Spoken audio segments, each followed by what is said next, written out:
Hola, hola chicos y chicas, bienvenidos a una nueva clase de herramientas para Big Data. En la clase de hoy ya vamos a empezar con lo que son las herramientas de Big Data en sí, ¿ok? Es decir, al principio del curso estuvimos hablando un poquito de el shell de Linux, porque muchas veces se pueden procesar cosas sin sacarla del servidor, teniéndolo en un servidor normal, sin tener que instalar ningún software extra ni nada por el estilo. Luego hablamos de que entre los datos normales que pueden ser procesados por un computador y los datos que pueden ser procesados por herramientas de Big Data, ya hay una brecha ahí. Y esa brecha muchas veces se puede cubrir con herramientas que suelen ser más efectivas que las herramientas para Big Data en datos no tan grandes. ¿Ok? Ya cuando los datos son muy grandes, ahí las herramientas para Big Data no tienen competencia. ¿Ok? Pero hablamos de eso, de unos tipos de datos que en primera instancia pueden parecer Big Data, pero si yo los trato y les hago ciertos tipos de procesamiento, ya no son tanto Big Data y los puedo procesar normalmente, con herramientas en un solo computador y funciona súper bien. Incluso puede ser procesados más rápidos que enviándolo a un clúster de Big Data. ¿Ok? Entonces, a ver, para los que no conozcan el término clúster se traduciría al español algo así como grupo, pero en lo que es informática, clúster se conoce cuando hay un grupo de computadores, no uno solo, un grupo de computadores interconectados que de alguna manera se comunican, ya sea para almacenar datos, para procesar, para lo que sea, pero todos funcionan como un único sistema. ¿Ok? Imagínense que yo quiero procesar algo, entonces lo envío al clúster. ¿Ok? Y ahí es procesado. O ahí es almacenado, quizás se almacena un pedacito en cada computador, etcétera. Y entonces eso lo que me permite es combinar el nivel de cómputo de todos los ordenadores y el almacenamiento de todos los ordenadores, combinarlo en un único sistema. ¿Ya? Y escalarlo mucho más. Entonces, las herramientas estas de Big Data, las que vamos a ver a partir de ahora, generalmente están pensadas, bueno, generalmente no están pensadas para clúster de computadores, no están pensadas para computadores personales, ¿ok? Es por esto, es por esto que igual tiene un costo extra, ¿ok? Tiene un costo extra que viene de alguna manera administrar esos datos. Porque imagínense, si a mí me llega un dato que es muy grande y yo lo voy a repartir entre computadores, eso tiene un costo. Porque yo tengo que tomar el dato, dividirlo, ver a quién se lo envío, qué computadores están disponibles y todo eso. Entonces eso tiene un costo extra que si yo lo estuviera manejando en un único computador no existiría. Porque yo simplemente digo ya que lo procesa este computador y se almacena acá y listo. ¿Ya? Ahora lo que sucede es que cuando yo voy a manejar esto de manera distribuida, yo tengo que hacer un preprocesamiento para enviarlo. Entonces igual ese costo, cuando el dato que yo quiero almacenar y procesar es muy grande, ese costo no es relevante. Es un costo que yo estoy dispuesto a pagar porque yo sé que me va a traer mucho más beneficio después cuando yo tome eso y lo distribuya y lo procese entre varios computadores. ¿Ok? Eso es lo primero que tenemos que tener en cuenta. Entonces, ahí es donde está el key, ahí es donde está, como decimos, el pollo del arroz con pollo, donde está lo importante, lo que nosotros tenemos que darnos cuenta. Es decir, cuando el dato es lo suficientemente grande para que ese costo extra que me traen las herramientas de Big Data no sea un costo relevante, sino que sea algo pequeñito comparado a todo el nivel de procesamiento que llevaría procesar esos datos en un único computador. ¿Ok? Entonces, eh, la herramienta que vamos a estar viendo ahora va a ser, durante esta parte, va a ser Hadoop. ¿Ok? Hadoop es un software que surgió por una serie de problemas que había. ¿Ya? Es decir, Hadoop no fue el primer software que surgió para clúster ni nada por el estilo. Ya existían clústeres de computadores que procesaban datos de manera paralela, etcétera, etcétera. Pero Hadoop vino como a facilitarnos un poco la vida. ¿Ok? Y en la clase de hoy vamos a hablar un poquitito de cómo funciona Hadoop, por qué es importante Hadoop, qué cosa es Hadoop. ¿Ok? Que seguro varios de ustedes lo han escuchado porque igual Hadoop es una herramienta bastante conocida, aunque últimamente en el mercado está siendo un poco superada por otra que se llama Spark, ¿ok? Entonces Spark es más utilizada actualmente en el mercado, la vamos a ver después de Hadoop, por supuesto, pero Spark, muchas de las cosas de Spark están inspiradas en Hadoop. De hecho, el sistema de Spark también ocupa partes del sistema de Hadoop, ¿ok? Entonces es bueno que ustedes vean por qué surge Hadoop, qué problemas solucionó y qué problemas todavía estaban en, en este software y después qué vino a hacer Spark y qué mejoró. ¿Ok? ¿Qué mejoró Spark? De todas maneras, Hadoop no está obsoleto ni nada por el estilo. Hay muchas empresas que todavía lo ocupan. ¿Ok? Pero sí es cierto que Spark se ocupa mucho más. Entonces ahí vamos a ver los dos software, vamos a ver por qué alguno es mejor que otro y por qué alguno funciona mejor, es más rápido, lo que sea. ¿Ya? Pero bueno, empecemos con Hadoop, que es como el que yo diría que es como el software, el primer software que trató la Big Data de manera ya seria, ¿ok? Es decir, antes de Hadoop, a ver, dicho de otras palabras, yo creo que Hadoop fue como el primer paso para democratizar el Big Data, por decirlo de alguna manera. Ahora mismo ustedes pueden hacer Big Data, simplemente tienen que tener varios computadores, ¿ya? Porque, claro, es un clúster de computadores. Y bueno, ahora con la computación en la nube y todo eso, cada vez es más barato. Ni siquiera hay que comprar los computadores, simplemente se arriendan software virtual y usted paga por lo que consume. Si los apaga, listo, no tiene que pagar nada. Y es súper bueno porque imagínense instalar Hadoop en la nube, ¿ok?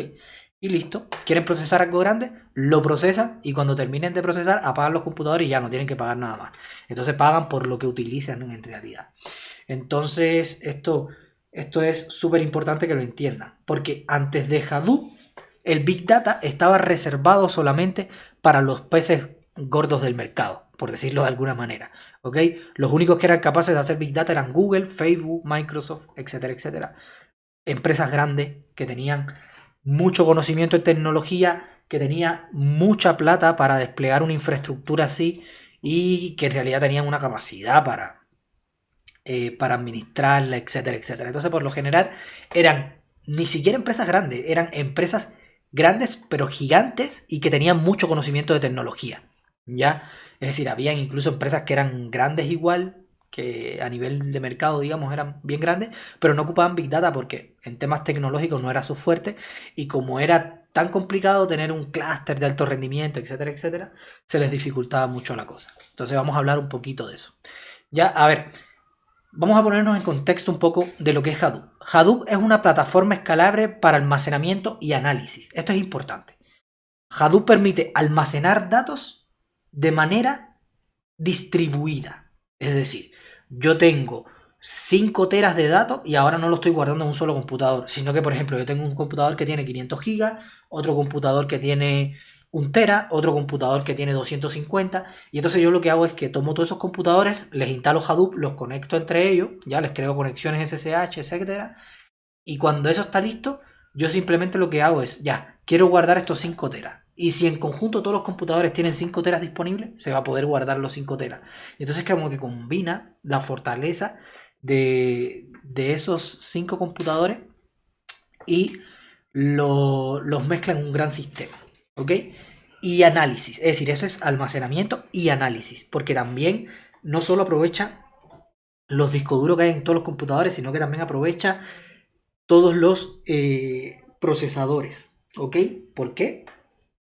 Porque si necesita procesar algo, le envío un pedacito a un computador, otro pedacito a otro y otro pedacito a otro y listo. ¿Ok? Entonces se va a tardar no exactamente un tercio, porque igual recuerden que tiene un costo de manejo, pero el costo de manejo de distribuir el archivo, etcétera, no llega a ser tan relevante. Entonces, virtualmente, claro, puede demorarse mucho menos. Si tengo tres nodos, puede llegar a demorarse mucho menos de la mitad del tiempo. ¿Ya? A un tercio. Un tercio es como lo menos que puede llegar si hay 3 nodos. Pero casi nunca llega a un tercio, a no ser que esté muy optimizado el tema de la distribución. Porque igual tiene que enviar los datos por la red, etcétera. Y como ustedes saben, enviar datos por la red es costoso. Entonces eso también depende de eso un poco. Pero bueno, generalmente los computadores que tienen instalado Hadoop están en una red local conectados con cables de uno a otro, ¿ya? Entonces, en realidad la conexión es bastante rápida, no tiene que salir a internet, sino que es una red local lo que se arma generalmente cuando se instala Hadoop. Lo otro, que es una de las cosas que hizo bien importante a Hadoop, que es lo que yo les hablaba, la democratización del Big Data, es esto de acá abajo, el segundo punto que dice, utiliza hardware commodity. ¿Qué quiere decir hardware commodity? El hardware commodity es el que utilizamos día a día, ¿ya? Bueno, no sé si nunca han estado dentro de un servidor, pero cuando ustedes abren un servidor, bueno, no dentro del computador, pero en un lugar de estos donde tienen los racks de servidores, que a veces uno abre el servidor y el servidor es una bestia. Es, y estoy hablando de uno, porque un rack puede tener, ¿cuánto? Como 10 20 máquinas de estas. Entonces, imagínense que la máquina que es un servidor es una bestia, es grande y pesa mucho. De hecho, generalmente vienen como en unas cajas que tienen ruedita abajo y uno las puede manipular. Y cuando las abre son como unos cajones, como una gaveta así que se abren para afuera, porque en realidad son computadores que no se pueden cargar de lo pesado que son. Y cuando uno los abre, tienen memorias RAM que no son como las de los computadores nosotros normales, sino que son unas memorias RAM que uno ve que son más grandes, tienen mucho más slot de memoria RAM. Son computadores mucho más, bueno, mucho más costosos y mucho más potentes también. Entonces Hadoop viene a solucionar ese problema. Hadoop dice, mira, si tú quieres, ni siquiera vas a necesitar un servidor. Tú puedes echar a correr Hadoop en tus máquinas de la casa. ¿Ya? Ustedes dirán, no, profe, pero yo tengo un i9, el i9 es más rápido que cualquier servidor. No. A ver, las máquinas servidores y las máquinas personales están en otro nivel, juegan a diferentes ligas. ¿Ya? Es decir, usted tiene un i9, es como que está en un computador que tal vez es el mejor de la Liga B, ¿ok? Pero los servidores están en primera división, ¿ok? Están en primera división, ya están compitiendo en otras ligas, ¿ok? Entonces, eso, el hardware commodity es como los computadores de nosotros que corremos normalmente, los computadores personales. Ya, ustedes pueden tener computadores personales, conectarlos con una red normal y instalar Hadoop y ahí van a poder procesar Big Data. ¿Ok? Entonces eso democratiza mucho las cosas. Es open source, la licencia es gratis, usted puede instalar Hadoop sin pagar nada, que eso es otra cosa que tiraba mucho para atrás el Big Data, ya, porque el tema es que el Big Data para instalar un clúster, bueno, además de todo el equipamiento que había que comprar, toda la mano de obra y después la de mantención mes a mes, que hay que pagarle a alguien que sepa dar todo eso, que ustedes sabrán que alguien que sepa dar todo eso no va a cobrar lo mismo que un ingeniero que no esté especializado en algo, sino que va a cobrar mucho más porque tiene más capacidades orientadas a eso, por lo tanto es un costo extra que va a tener el que quiera desarrollar algún proyecto de Big Data. Y además había que pagar una licencia de los software especializados o de los hardware especializados que se utilizan para correr ese tipo de herramientas. Ya, Hadoop también elimina eso. Hadoop es open source, simplemente se descarga. Aquí, bueno, ahí tienen hasta el código fuente, porque a quien le interesa puede leer el código fuente y ver cómo está implementado y todo. Incluso puede aportar y mejorar, contribuir, lo que sea. ¿Ok? Entonces, eso también es súper importante en Hadoop. Y bueno, opiniones que han dado ya grandes personas aquí en la industria dicen que con el surgimiento de Hadoop habían preguntas que tomaban mucho tiempo ya en ser respondidas que ahora pueden tener respuesta. ¿Ok? Es decir, hay empresas que simplemente tenían datos, no podían hacer nada y a veces se preguntaban cosas, pero tenían demasiados datos y quizás podían ver, por ejemplo, el comportamiento en un trimestre, el comportamiento en otro trimestre o el comportamiento mensual, o ni siquiera porque tenían demasiados datos, entonces podían sacar, por ejemplo, promedios de cosas en la última hora, pero no podían tener como un promedio total, global de todo, porque se les hacía muy costoso calcular todo, ¿ya? Y entonces con Hadoop ya esas cosas, esa brecha se acortó mucho más, ¿ok? Y se pudo procesar datos que anteriormente eran virtualmente imposibles, estaban ahí nomás descansando, ¿ok? Es como que es como que usted tenga una mina de oro, pero no puede extraer el mineral. ¿Ok? Es decir, ellos tenían los datos, los tenían almacenados todos, pero en realidad los datos, bueno, ustedes seguro que han escuchado que los datos son el nuevo petróleo del siglo XXI. Sí, pero son el nuevo petróleo del siglo XXI, pero en realidad lo que aporta en los datos es la información que se genera a través de los datos. ¿Y cómo se genera información a través de los datos? Procesándolo. Usted no hace nada teniendo todos los logs de la empresa y guardándolo en un lugar. No, está bien, ya tiene todos los datos, pero eso no le va a aportar nada. En realidad lo que le va a aportar es que después usted lo procese, le haga un análisis de lo que sea y pueda sacar conclusiones en base al comportamiento anterior. Si no puede sacar conclusiones, en realidad tiene eso ahí descansando y no es nada. Es como una mina que la tienes ahí, tú sabes que está llena de oro, que puede sacar harta información, pero en realidad está ahí. Es un poquito lo que pasa en Venezuela, ¿no? Que ellos descansan sobre una cama de petróleo, pero no pueden sacarlo porque es muy costoso para ellos y no se le hace rentable, porque ha bajado el costo del petróleo y extraer petróleo en Venezuela es bien caro. No es como en Arabia Saudita que el petróleo sale casi ya limpio, sino que en Venezuela es bien caro y bueno, ahora con los temas administrativos que se han aumentado, etcétera, etcétera, más complicado todavía. Ya, imagínense, bueno, no vamos a hablar mucho de eso, pero bueno, el tema es ese. El tema es que tú puedes descansar sobre una cama de petróleo o sobre una cama de datos, pero en realidad lo importante es extraerlo y darle sentidos para poder generar algo con eso. ¿Ok? Si no, simplemente lo tienes ahí inutilizable. Entonces Hadoop permitió a las empresas que esto les fuera mucho más factible. ¿Ya? Que extraer esa información no fuera tan costosa y pudieran hacerlo. ¿Ok? Y bueno, velocidad, aquí si quiere después entran. Esto es un sitio que tiene competiciones, no sé si todavía se sigue haciendo esta competición, pero eran competiciones de eh, ordenar 1 terabyte de información, por ejemplo. Entonces, habían investigadores que sacaban nuevos algoritmos y decían, mira, con este algoritmo lo corrimos en tantos nodos y se demoró tanto, y entonces todos los años como que aparecían algoritmos nuevos. A ver, déjenme ver si desde aquí me permite entrar. Todos los datos como, todos los años como que aparecían algoritmos nuevos. A ver, aquí tengo...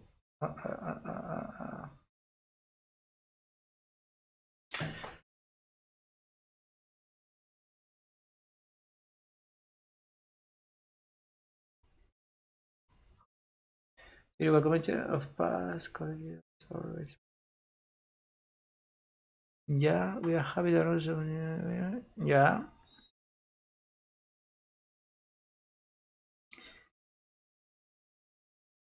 Bueno, aquí...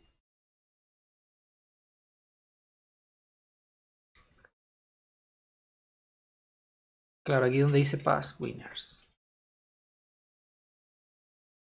A ver, les enseño un poquitito acá. Bueno, aquí... Esto es...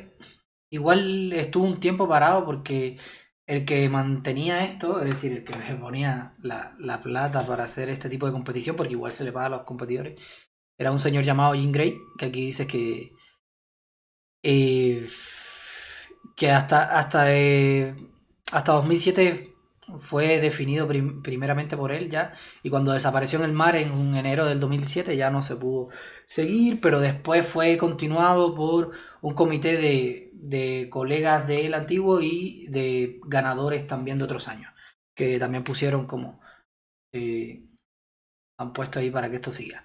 ¿Ya? Pero bueno, aquí lo que quería mostrarle era que esto año a año se mostraba eh, el ordenamiento, por ejemplo, en este caso son 100 terabytes, ¿no? El ordenamiento de 100 terabytes, cuánto se demora. Y todos los años sacaban como un ganador de quién era el que podía procesar más. Y bueno, llegó un año que sorprendió a todos porque sí, antiguamente eran como sacaban un algoritmo nuevo, lo probaban, algoritmo nuevo, sacaban. Entonces, casi siempre como que ganaba el que iba sacando algoritmo nuevo, hasta que hubo un año que apareció este señor de acá, Hadoop, ¿ok? Y alguien dijo, oye, hagámoslo con un ordenamiento normal, pero hagámoslo en Hadoop a ver qué pasa. Y ganaron, porque Hadoop permitió escalar a niveles mucho más optimizados que lo que estaban haciendo los demás. Y entonces como que el algoritmo pasó a segundo plano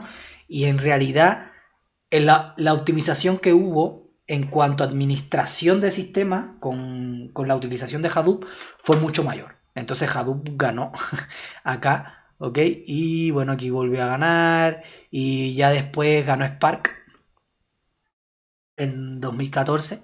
Y bueno, ahí pueden después echarle un vistazo. Y ahí generalmente cuando ya aparecen nuevos algoritmos, ahora casi siempre están corriendo sobre Hadoop o sobre Spark. Y ya por eso ya no le ponen más Hadoop ni Spark. ¿Ok? Entonces, pero fue eso. Llegó un momento que esta competencia la empezó a ganar, la ganó Hadoop y fue como que se giró un poco las cámaras hacia Hadoop y dijeron, espérate, esto, ¿qué pasó? Nosotros estamos aquí rompiéndonos el cerebro, hallándonos nuevos algoritmos, tratando ahí de tratar de resolver algo para ordenar esto más rápido y una herramienta que está hecha para propósito general porque Hadoop no está pensada para ordenar nada. Es decir, está pensada para hacer muchas cosas.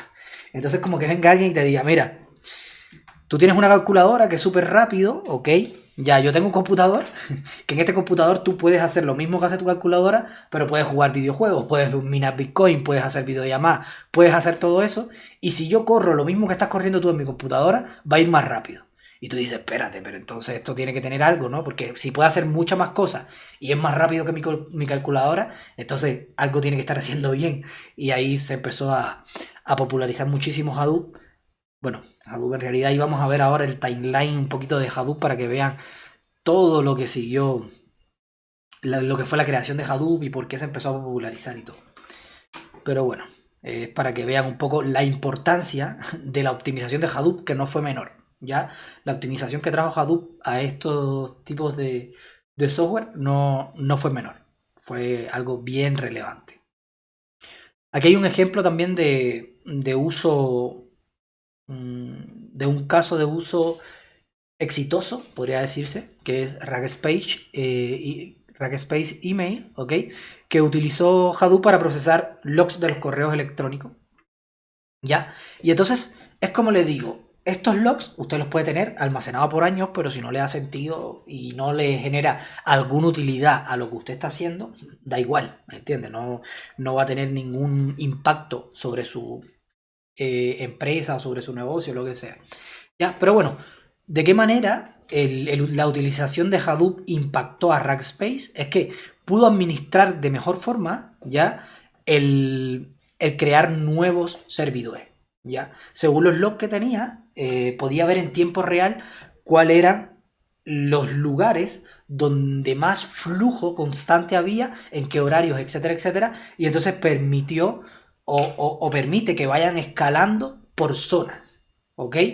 Porque si no, imagínense que no tengan esos datos, cuando usted necesite más servidores, ya, usted puede tener los servidores centralizados, pero los va a crecer en cualquier zona, entonces eso puede hacer más lento el software, porque quizás un correo de una zona X, como no puede manejarle esa zona, tiene que enviarlo hacia la zona Y, ya, hacia la zona Y.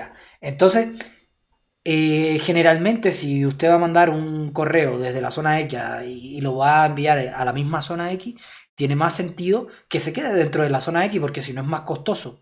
Ya el enrutamiento por internet y todo se le hace más costoso.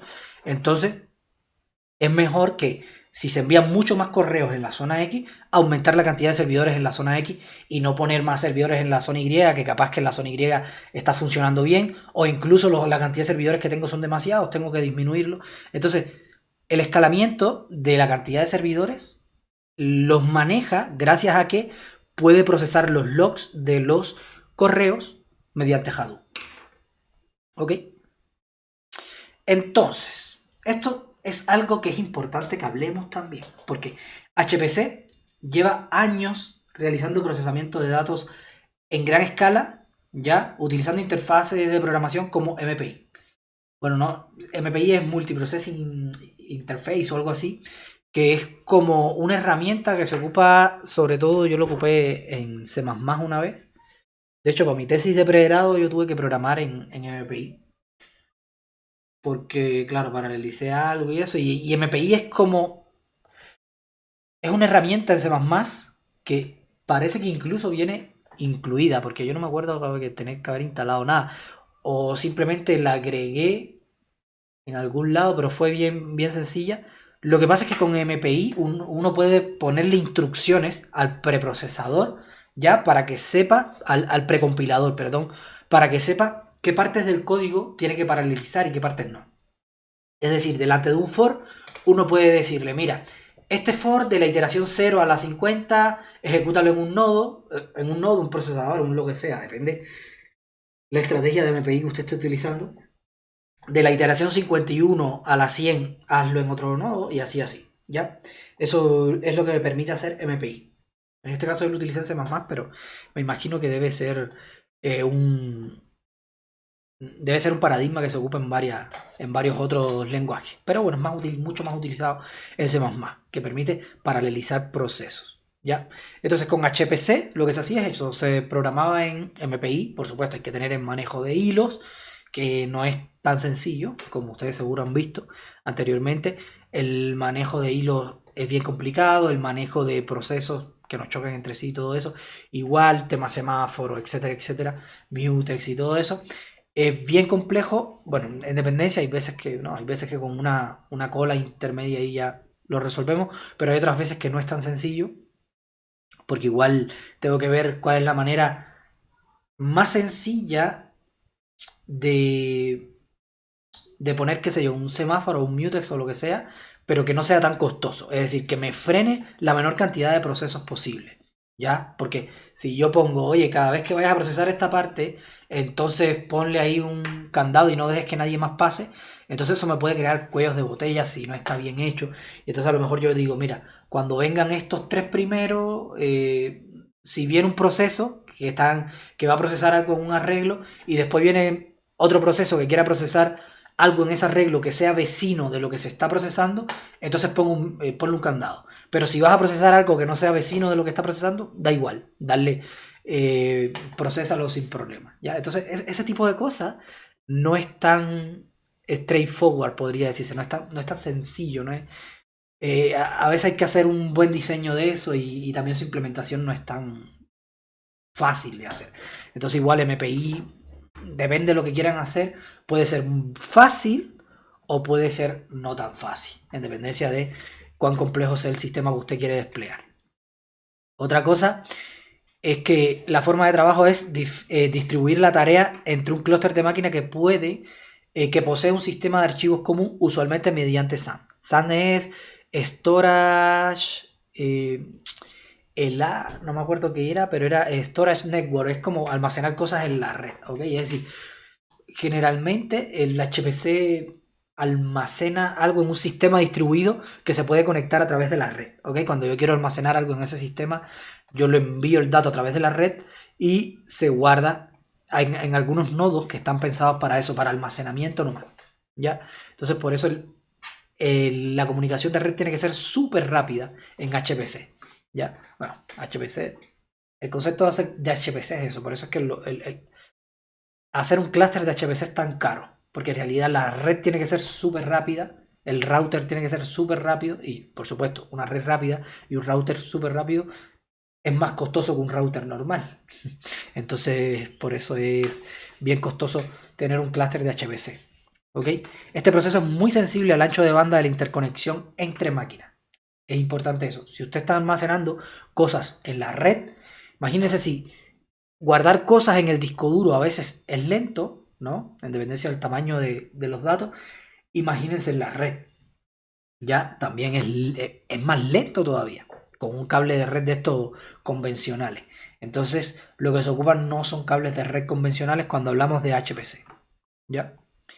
El HPC es procesamiento distribuido, igual que Hadoop, pero pensado con un software muy potente. Ya, un clúster de computadores muy potentes con una red muy potente, un router muy potente, almacenamiento muy potente y todo, imagínense lo costoso que llega a ser.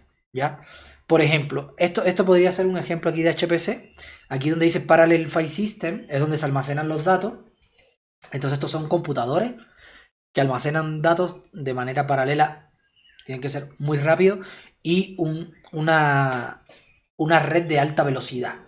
Porque si no es de alta velocidad, esto aquí se me hace insostenible. Ya almacenar datos en una red normal puede ser bien costoso. Ya, entonces, aquí está el máster. El usuario se conecta y entonces aquí yo tengo nodos de cómputo, acá arriba tengo nodos de almacenamiento y en dependencia de lo que quiera hacer el usuario, si el usuario quiere almacenar algo, bueno, se va acá arriba y se almacena acá. Si el usuario quiere procesar algo, le dice a estos nodos, oye, yo quiero procesar algo y esos nodos pueden acceder a los datos acá arriba. ¿Ya? Entonces, todo esto que hay montado acá, para montarlo es una tarea bien ardua, tiene que ser alguien que sepa harto de eso, además el hardware es súper costoso.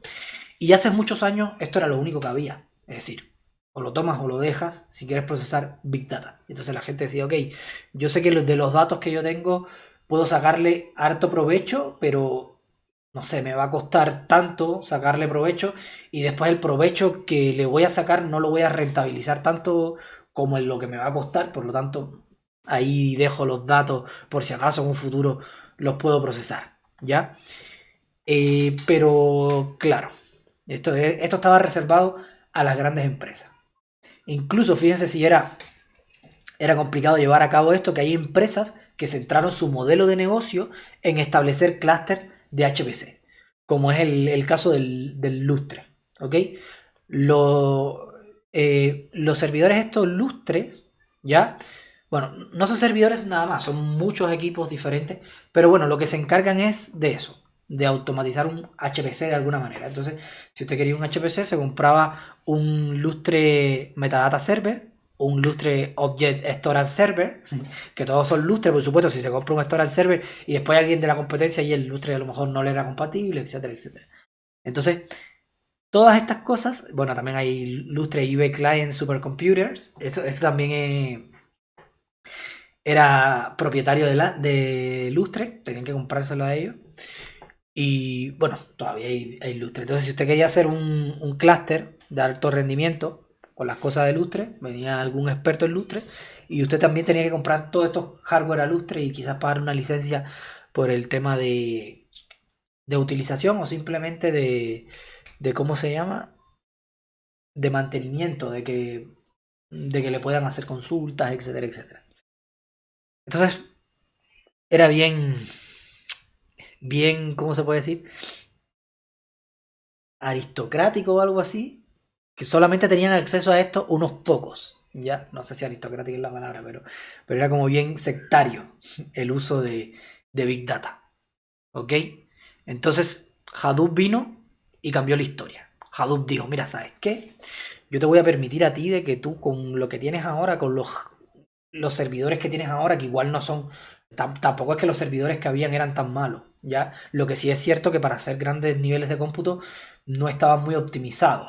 Y entonces si nosotros programamos MPI, cómo almacenábamos, era todo un rollo hacerlo en servidores normales, ¿ya? Entonces había que morir con esto o simplemente no hacer Big Data. Entonces Hadoop vino a cambiar la historia y dijo, mira, ¿sabes qué? Yo te voy a dar la oportunidad a ti de que instalando este software, súper fácil, a ver, tampoco es súper fácil, igual instalar Hadoop, igual, no sé, igual le lleva su tiempo. Yo creo que definir un clúster de Hadoop quizá una semana, pero mucho menos. Y alguien que sepa de Linux puede instalar Hadoop sin problema, ¿ya? Yo he instalado un clúster de Hadoop.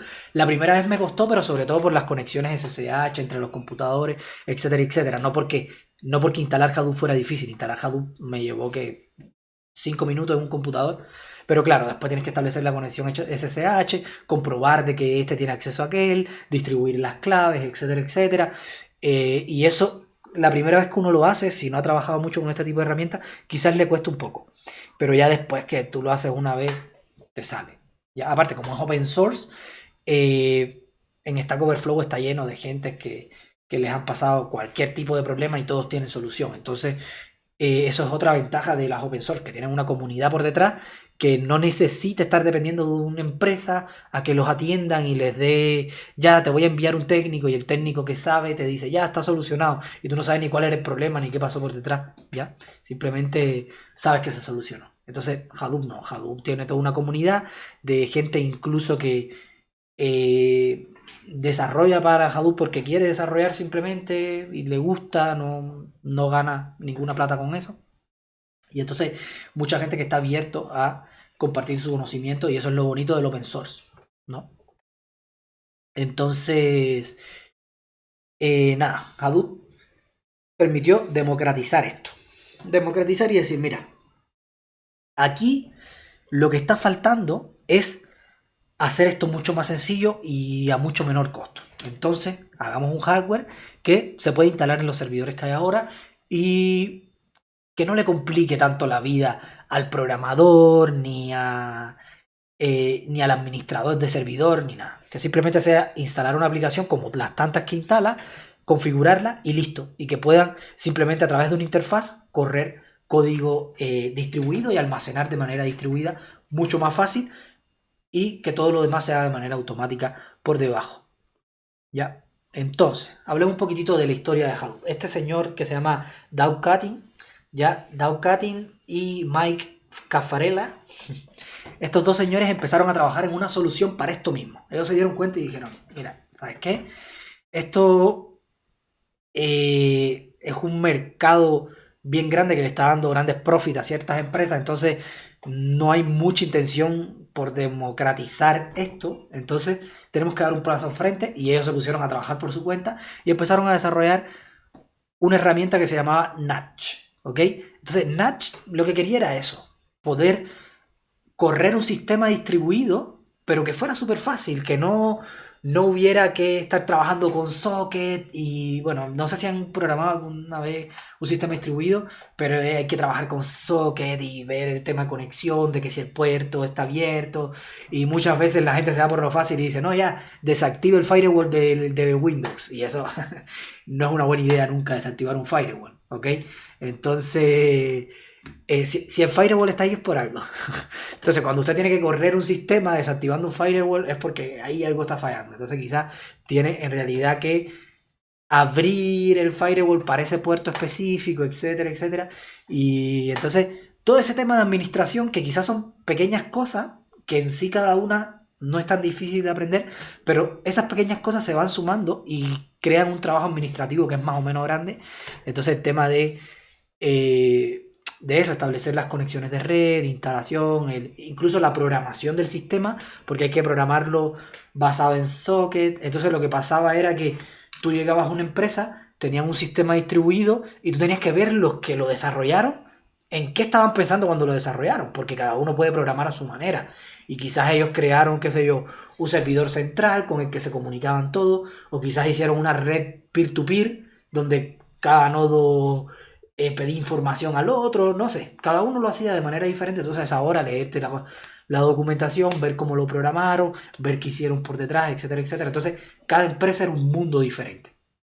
Entonces, estos dos señores dijeron, mira, ya que no hay muchas ganas de democratizar esto, tratemos de hacerlo nosotros, una herramienta que sea más fácil, que tú le instales y que te ponga todo esto a más alto nivel y que pueda ser como un estándar que puedan utilizar muchas empresas y que después cuando llegue alguien a una empresa, la empresa simplemente le diga, oye, ¿tú sabes Hadoop? Sí, yo sé Hadoop. Ah, bacán, tú sabes Hadoop, entonces me vas a poder administrar mi sistema. Y entonces no tienes que estar leyéndote ya, ok, qué tipo de sistema hay por detrás, qué está pasando, no, porque ya tú sabes cómo funciona Hadoop. Quizás tienes que ver cómo programaron los MapReduce y eso, pero ya es mucho más, menos complicado que ver la estructura completa. ¿Ya? Entonces, eso era un poquito lo que buscaba. Esta bola de nieve empezó a correr en el 2002, pero fíjense si era algo tan importante que Google también estaba trabajando en esto. Y Google, aunque nosotros tendemos a ver las grandes empresas como villanos de la película, yo creo que las grandes empresas han aportado muchísimo más a la humanidad de lo que nos imaginamos, ¿no? Porque, eh, porque muchas veces liberan software, hacen paper y cosas así, que no tendrían por qué hacerlo, ¿ya? Lo hacen simplemente, yo creo que de alguna manera, ¿cómo se llama esto? Filantrópica, podría decirse, ¿no? Pero bueno, es que en realidad se ha demostrado también que cuando usted libera conocimiento, también permite que ese conocimiento sea mucho mejor aprovechado y que todo avance mucho más rápido. ¿Ya? Porque usted dice, mira, estoy trabajando en esto fue lo que he descubierto y estos fueron los resultados que alcancé. Y todos esos resultados después sirven de pie para que otra gente siga ese trabajo y profundicen mucho más. Y es como una bola de nieve que termina haciéndonos a todos mucho mejor. ¿Ok? Pero bueno, igual las empresas, a pesar de que hay muchas que hacen muchas cosas malas, entre ellas Google, que ha cometido muchos errores, igual que Facebook, etcétera, también a veces hacen cosas buenas. ¿Ya? Lo que de eso no se habla tanto. Pero bueno, Google publicó los papers de GFS y MapReduce, ¿ok? El GFS era como un protocolo que ellos definieron para almacenar ficheros de manera distribuida. Es Google File System, ¿ok? Pero más allá del sistema en sí, es ver un poco los protocolos que se utilizan por detrás, ya qué soluciones se le dan a ciertos problemas, etcétera, etcétera. Entonces, y el MapReduce, que es una forma de programar para poder paralelizar cualquier tipo de proceso sin necesidad de entrar en el tema este del manejo de hilos y todo eso. Sino que simplemente el MapReduce se encarga de manejar todo eso por detrás. Yo simplemente a MapReduce le digo, mira, yo quiero procesar esto, ya, le doy el código de cómo procesarlo y listo. Él se encarga de distribuir eso entre las máquinas y que no se pise una con otra, que los hilos vayan de manera paralela, sin ocupar regiones críticas, etcétera, etcétera. Entonces, un problema menos para mí. Y no un problema menor, un problema grande. ¿Ok? Entonces, Google publicó esto. Y cuando Google publicó esto, bueno, en el 2004 ya Doug Cutting agregó el DFS, que en realidad el Google File System después dio paso al DFS, que es como algo más general que el Google File System, porque el Google File System es como algo bien orientado a los procesos que tenía Google, entonces, pero el DFS también tiene cosas que trae del GFS. Es como que está inspirado en el GFS, pero más general. Y entonces, DFS es Distributed File System. Distributed File System, sistema de ficheros distribuidos. ¿Ya? Entonces, Doug Cutting agregó este sistema de ficheros distribuidos y MapReduce lo agregó a Natch. ¿Ok? Dijo, oye, están re buenos esos papers, está muy bueno lo que está haciendo. Entonces yo creo que en esta herramienta que estamos haciendo tiene que ir sí o sí, porque nos va a mejorar muchas cosas. Y lo agregó. ¿Ya? Entonces, en el 2006, Yahoo le echó un ojo a Doug Cutting y le dijo, ¿sabes qué? Mira, eso que estás trabajando está súper bueno y yo creo que puede ser un game changer en el mercado. Entonces, ven para acá, trabaja con nosotros te ponemos los fondos y simplemente, a ver, y no lo patentizó ni nada, simplemente siguió siendo open source, pero ahora patrocinado por Yahoo. ¿Ok? Entonces contrató a Katin y Hadoop salió de Natch. ¿Ok? Natch se convirtió ahora en Hadoop. Evolucionó, hubo ciertos cambios radicales y ya ahora dejó de ser Natch para convertirse en Hadoop. ¿Ya? No sé si saben de dónde viene el nombre Hadoop. La palabra Hadoop no existe, ¿ok? Pero Doug Cutting en una entrevista comentó de que el hijo pequeño de él, bueno, en aquel entonces pequeño, ahora ya debe ser bastante grande. Esto es ya hace cuánto, hace 15 años, ¿no? El tiempo pasa volando. Eh, Cuando aquello, el hijo pequeño de él tenía un elefantito amarillo, que era su mascota, bueno, no era su mascota, era un juguete, ¿ya? Claro, pero era un juguete que lo quería mucho y le decía Hadoop. Le decía Hadoop al juguete. Dice él que él no sabe por qué, si escuchó esa palabra en algún lugar, pero cada vez que él decía Hadoop, Hadoop, era el elefantito amarillo este. ¿Ok? Y entonces, en honor a su hijo, cuando decidió nombrar la herramienta, la llamó Hadoop. ¿Ok? Entonces le llamó Hadoop y bueno, y también es un elefantito verde el logo de Hadoop, precisamente por lo mismo. ¿Ok? Entonces, nada, es una historia bien curiosa.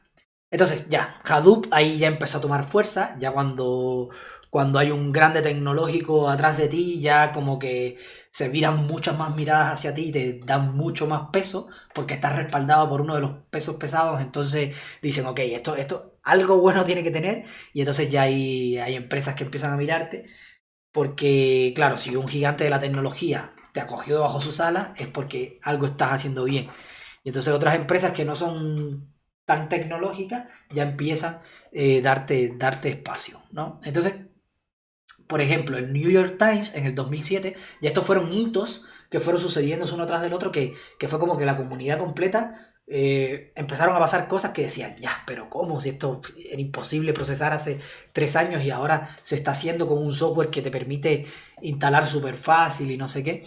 Y entonces, por ejemplo, el New York Times convirtió 4 terabytes de imágenes, de archivos de imágenes, sobre 100 EC2. Los EC2 es Elastic Computer. A ver, S2 es porque es SC. ¿Ok? SC. Elastic Computer. SC. ¿Qué cosa? A ver, déjenme. El acrónimo de S2 es Elastic Computer. Cloud Computer Service. Elastic Compute Cloud. Claro, Elastic Compute Cloud. Por eso es SC. Ahora, lo que en vez de poner SC, ponen S2, porque son 2E. Pero bueno, es lo mismo. Entonces, Elastic Computer S2 es un servicio que tiene Amazon en la nube, ya, que permite arrendar computadores. ¿Ok? Entonces, con 100 S2, es como decir 100 computadores normales, pudieron procesar 4 terabytes de imágenes. Ya, eso es harto para la época. Estamos hablando de 2007. A lo mejor ustedes dicen, no, pero 4 terabytes de imágenes ahora, que ni en Instagram, ¿en cuánto se genera 4 terabytes de imágenes? En un segundo ya generaste ya 1 tera, yo creo, o más. ¿Entiendes? Entonces, claro, pero para la época, New York Times tenía un historial de imágenes gigantesco, necesitaba convertirlo y nunca lo pudo hacer. Y aquí lo logró hacer ya utilizando un clúster de 100 computadores con Hadoop instalado. Estos fueron como los tipos de hitos que empezó a darle visibilidad a Hadoop. ¿Ok? Entonces Facebook aquí lanza Hive, ¿ya? Que es como... Porque una de las cosas que tiene Hadoop es que para utilizarlo tienes que aprender a utilizar MapReduce. ¿Ok? Entonces para almacenar la gente, que es lo que sabía casi todos, SQL.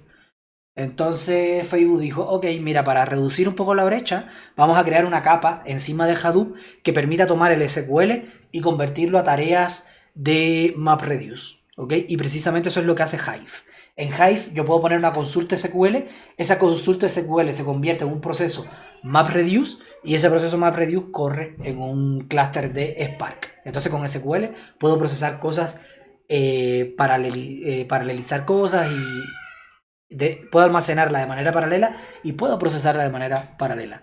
Entonces eso con Hive igual ahí otro paso más, porque muchos de los que no habían utilizado Hadoop porque decían, no, tengo que aprender MapReduce, ya no era necesario, porque ya sabiendo SQL podían instalar sobre Hadoop, instalar Hive y podían igual paralelizar los procesos, ¿ya?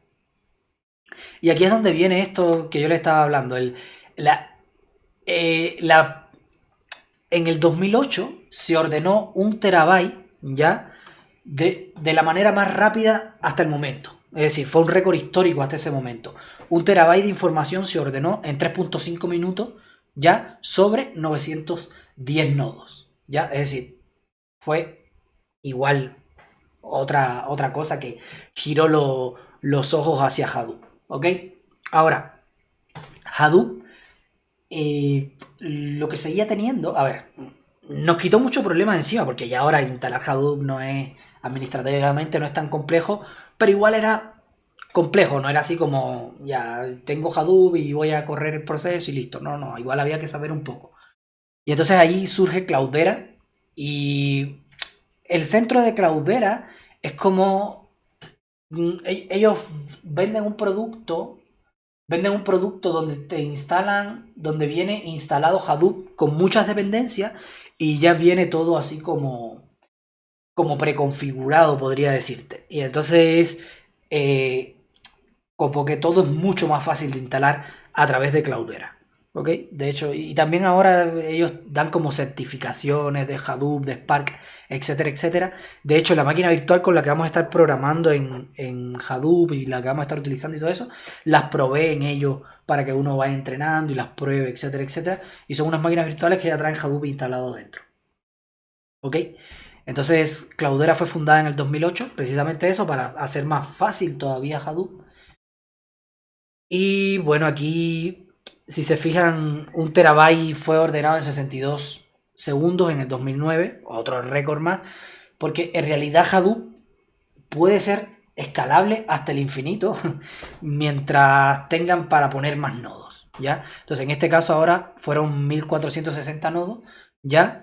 Se ordenó un petabyte de información, no sé si entienden lo que es un petabyte, pero un petabyte es harto, es 1024 terabytes, ¿ya? En 16.25 horas.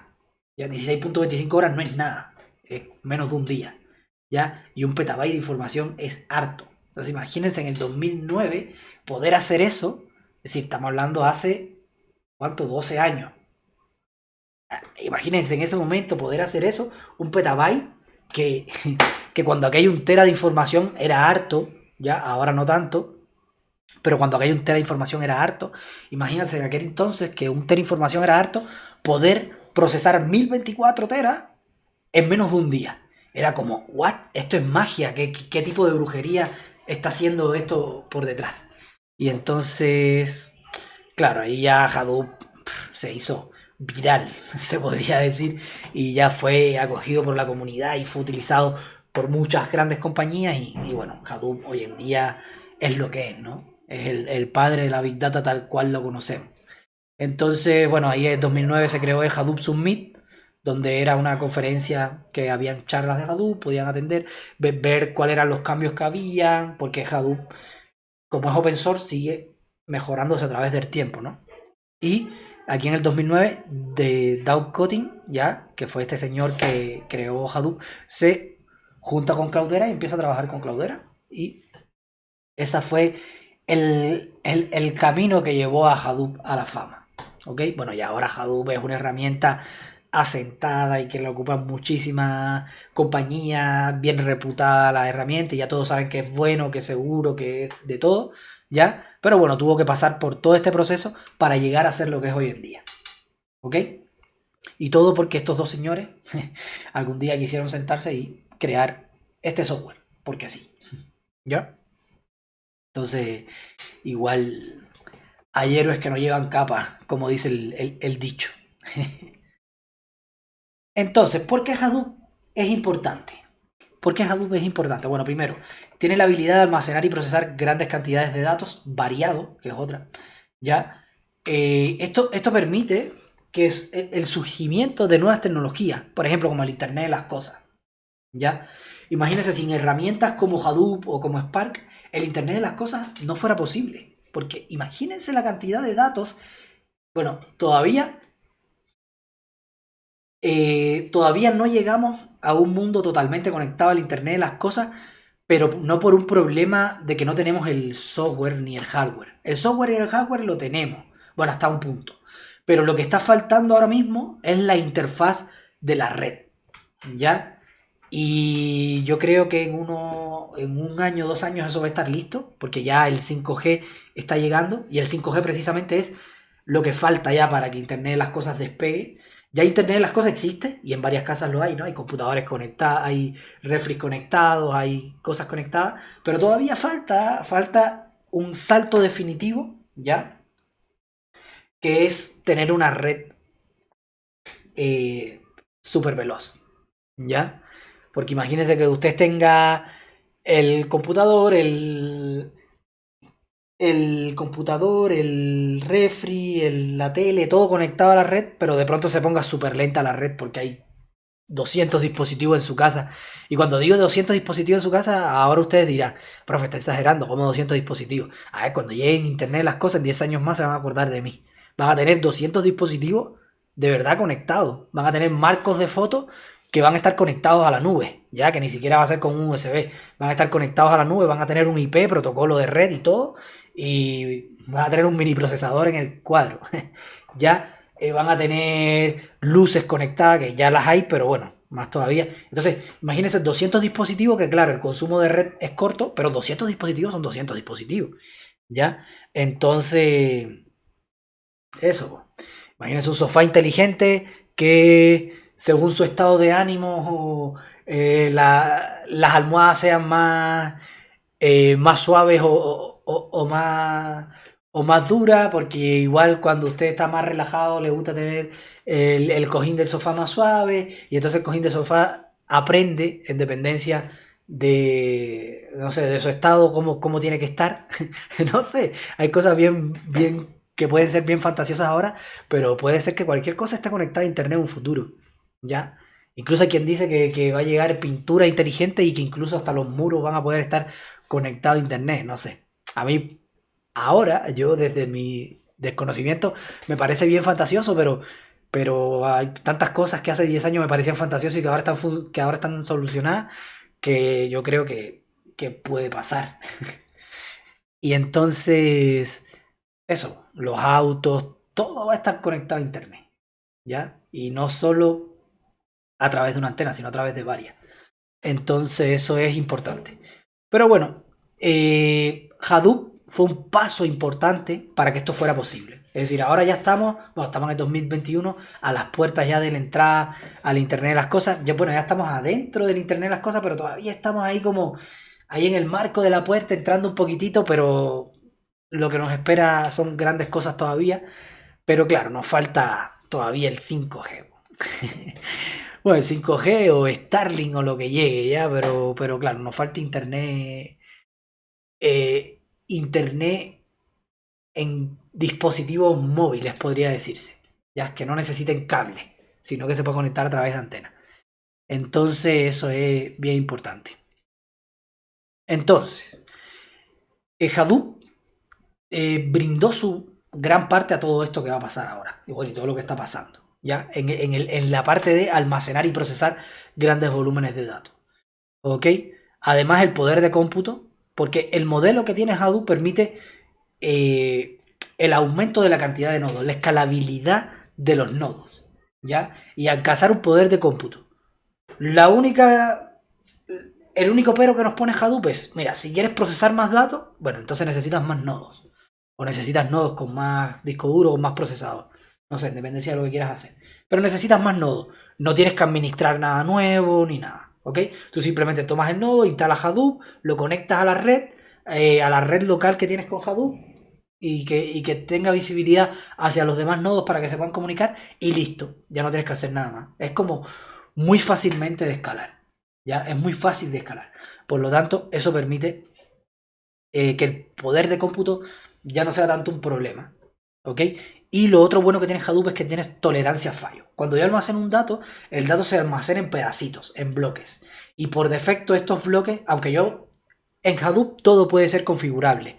El tamaño de los bloques, la cantidad de bloques que yo quiero que se divida, todo puede ser configurable en Hadoop. Pero bueno, por defecto un bloque tiene 64 megas, ¿ya? Y cuando yo tengo un dato, por ejemplo, de 1 giga, se divide en bloques de 64 megas y cada bloque se salva en 3 computadores diferentes. ¿Ok? En 3 computadores diferentes. ¿Para qué? Por si hay un computador que se apaga o si hay un computador que se desconecta de la red o pasa lo que pasa, no se pierda la información. ¿Ya? Y no les pase como a los servidores que pasaron ahora hace poco que perdieron toda la información de muchas páginas. ¿Ya? Por eso hay que tener tolerancia a fallo. ¿Ok? Y por eso es que la computación en la nube es como el presente y el futuro. ¿Ya? Precisamente por eso. Bueno, no sé si ustedes saben, pero la computación en la nube, cuando ustedes almacena algo aquí en América Latina, ¿ya? Porque necesitan tener el dato cerca para que sea más rápido, pero además lo almacena, qué sé yo, en Estados Unidos y en Europa. Lo almacena en 3 partes diferentes. Entonces, por ejemplo, se quema el data center de América Latina, bueno, este es de Estados Unidos y es de Europa. ¿Ya? Entonces va a acceder al dato un poquito más lento porque está un poco más lejos, pero ahí va a estar el dato, no se va a perder. ¿Ok? Y esto usted lo puede, según la cantidad de seguridad que necesite, puede replicarlo más o menos.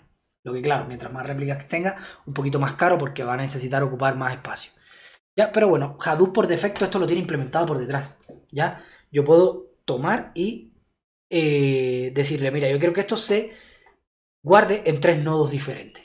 Y entonces, por lo general, hace ahí tiene como un mecanismo bien inteligente que guarda uno en un nodo que está cerca del cliente que mandó a almacenar ese archivo. Después guarda otro en un nodo que esté en un rack diferente. Los racks son como unos, como digo, son como unas estanterías. No sé si las han visto nunca. Son como unas estanterías así rectangulares, grandes, parecen unas cajas grandes. Y tienen como muchos computadores así verticales, que son los servidores. ¿Ya? Entonces Hadoop trata de almacenar uno cercano al cliente, otro en un rack diferente, pero en el mismo data center de ser posible, o en la misma red local, por decirlo de otra manera, y otro en una red externa diferente a esa. ¿Ok? Trata de hacer eso. ¿Para qué? Para que tengas uno que puedas acceder de manera rápida, pero que tengas dos en lugares distintos. Porque si guardas los tres en el mismo rack y el rack ese se quema, se echa a perder o lo que sea, después perdiste los tres, da igual que los tengas triplicados. O si tienes tres pedazos y los tres están en el mismo computador, es casi inútil la tarea, ¿no? Entonces los tienes en rack diferente por si se malogra uno de los racks, está en el otro, y el otro lo tiene en una, ¿cómo se llama? En una red distinta, por si hay un data center que se cae o lo que sea, se puede acceder desde la otra.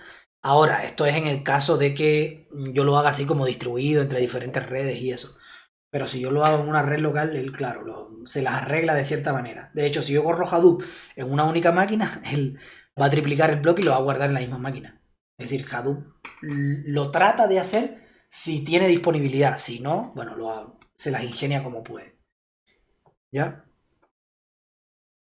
También es flexible porque, bueno, esto que le decía, que es escalable, puede agregar nodos o disminuir en dependencia de lo que usted vaya necesitando, y además que permite almacenar datos no estructurados, se pueden almacenar texto, imágenes, bueno, videos, ahí repetí texto, pero era videos en realidad, texto, imágenes, videos, cualquier cosa, cualquier tipo de datos que ustedes puedan almacenar en su computador, se puede almacenar en Hadoop, porque Hadoop tiene un sistema de ficheros idéntico al del disco duro, donde yo puedo almacenar cualquier cosa, y dividirlo en carpetas y todo, ¿ya? Bajo costo, porque primero no se paga una licencia, ¿ya? Eso es lo primero y más importante, bueno, no más importante, pero importante, y lo segundo, que también es súper importante, es que utiliza hardware tradicional. A ver, yo puedo instalar Hadoop en un clúster HPC, sí, lo puedo hacer, no hay problema, pero lo puedo hacer en realidad en cualquier clúster, ¿ya? Entonces eso es súper importante, no dependo de un hardware no dependo de un hardware súper avanzado, súper rápido, súper costoso, sino que lo puedo hacer en cualquier tipo de hardware. Y bueno, escalabilidad, que ya hemos hablado un poquitito de eso, también hacen que Hadoop sea súper útil y súper usado. ¿Ya? Entonces, bueno, aquí lo que me queda ahora por hacer, ya les expliqué lo que es Hadoop, de dónde viene Hadoop. Lo que me queda aquí por hacer ahora un poquito es explicarle cómo funciona Hadoop. ¿Ya? ¿Qué es lo que hace por detrás Hadoop? ¿Ok? ¿Qué es lo que hace? ¿Cómo soluciona todo este tipo de la escalabilidad, de saber dónde están los datos, etcétera, etcétera? Entonces, yo creo que por hoy vamos a dejarlo acá y en la clase que viene ya les explico cómo funciona Hadoop desde el punto de vista de almacenamiento, desde el punto de vista de procesamiento, ¿ya? Etcétera, etcétera. Cómo resuelve todos esos problemas. Y entonces ahí les explico un poquito este esquema, este otro que es el del procesamiento y hablamos un poquito también del MapReduce, que es como el protocolo para programar que tiene Hadoop. Igual vamos a aprender a programar tareas en MapReduce, de hecho va a haber una tarea de eso. Y nada, eso lo vamos a estar explicando toda la clase que viene. Entonces por hoy vamos a dejarlo acá. Espero que estén súper bien, nos estamos viendo. Chao, chao.